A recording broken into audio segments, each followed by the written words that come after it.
perkenalkan, nama saya Ellen Ingai. Saya dari Prodi S1 Kebidanan tingkat 1A.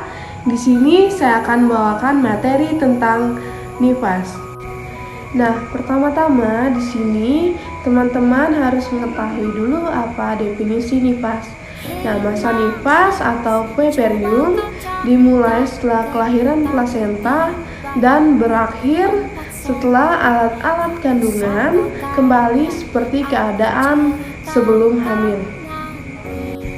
Nah, selanjutnya tahap masa nifas yaitu ada 3 tahap. Yang pertama puerperium dini, yang kedua yaitu puerperium intermedikal, yang ketiga remote puerperium.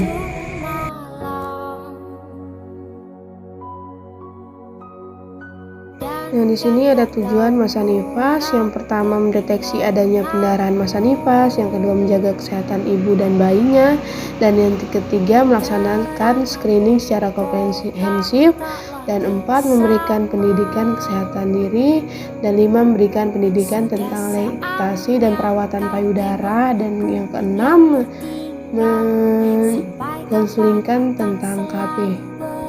Nah, perubahan fisik masa nifas yang pertama rasa kram dan mules di bagian bawah perut akibat penciutan rahim, dan kedua keluarnya sisa-sisa darah dari vagina, yang ketiga kelelahan karena proses melahirkan, yang keempat pembentukan ASI SHG payudara membesar, dan yang kelima kesulitan membuang air besar dan PAK, dan 6 gangguan otot di betis, dada, perut, pinggul, dan bokong, dan ketujuh perlukaan jalan lahir seperti lecet atau bekas jahitan.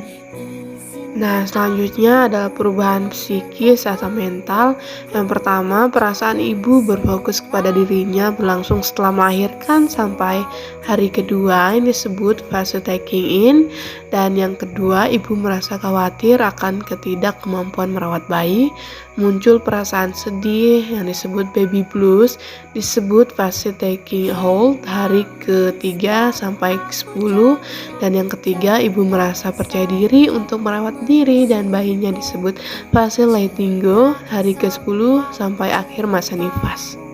Nah, selanjutnya bidan akan melakukan kunjungan, dan kunjungan tersebut bertujuan untuk yang pertama menilai kondisi kesehatan ibu dan bayi, dan yang kedua melakukan pencegahan terhadap kemungkinan adanya gangguan kesehatan ibu nifas dan bayinya, dan yang ketiga mendeteksi adanya komplikasi atau masalah yang terjadi pada ibu masa nifas, dan yang ketiga menangani komplikasi atau masalah yang timbul dan mengganggu kesehatan ibu nifas maupun bayinya.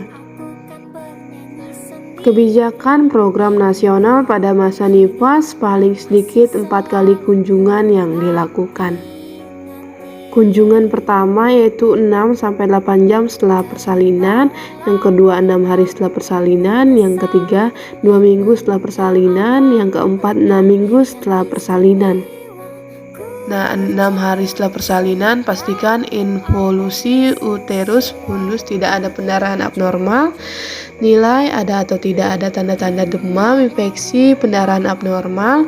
Pastikan ibu cukup mengkonsumsi nutrisi yang baik, dan pastikan ibu menyusui dengan baik, dan konseling pada ibu asuhan neonatus. 2 minggu setelah persalinan, memastikan rahim sudah kembali normal dengan mengukur dan meraba bagian rahim. Nah, 6 minggu setelah persalinan, pastikan bidan menanyakan pada ibu tentang kesulitan yang ia atau bayi alami, dan yang kedua memberikan konseling untuk KB secara dini. Sekian dari saya, maaf jika ada salah kata atau salah penyampaian, kurang lebihnya saya mohon maaf. Sekian dan terima kasih.